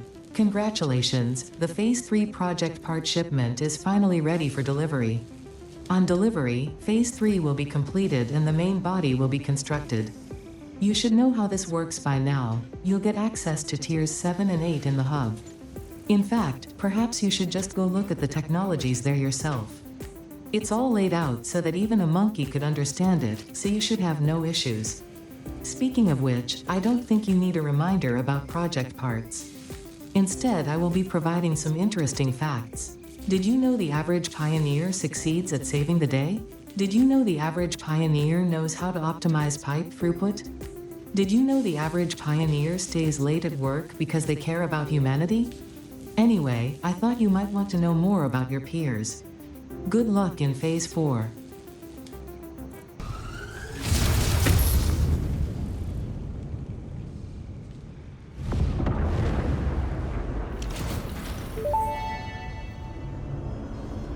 Phase 3 of Project Assembly completed. Fixit's predictions indicate pioneers should generally reach this point faster with above-average results, but we should all adjust our expectations according to the situation. It is understandable. The pressure and complexity will only increase from here, so be sure to take on Phase 4 with efficiency and competence. We also wrapped up Tier 6 by unlocking the Mark II Blueprint Designer, granting us access to a larger and more versatile design canvas. And with that, we bring part 1 of our Satisfactory journey to a close. Milestone reached. The Blueprint Mark II improves upon the Mark I in every dimension, except for the metaphysical ones. This improvement was made available due to complaints from pioneers about other pioneers not being capable of managing their space efficiently.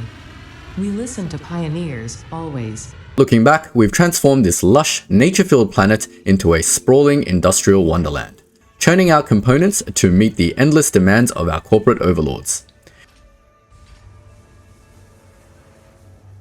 In part 2, we'll take things to the next level as we dive into advanced technologies of Tier 7, 8, and beyond. Where will this factory building adventure ultimately lead us? Well, stay tuned to find out. If you're looking for more content in the meantime, the footage in this video is part of my episodic long-form Satisfactory Let's Play series, so consider checking that out on my channel. I hope you've enjoyed this video, and if you did, don't forget to like, subscribe, and leave a comment below. Thanks for watching, and I'll catch you all next time.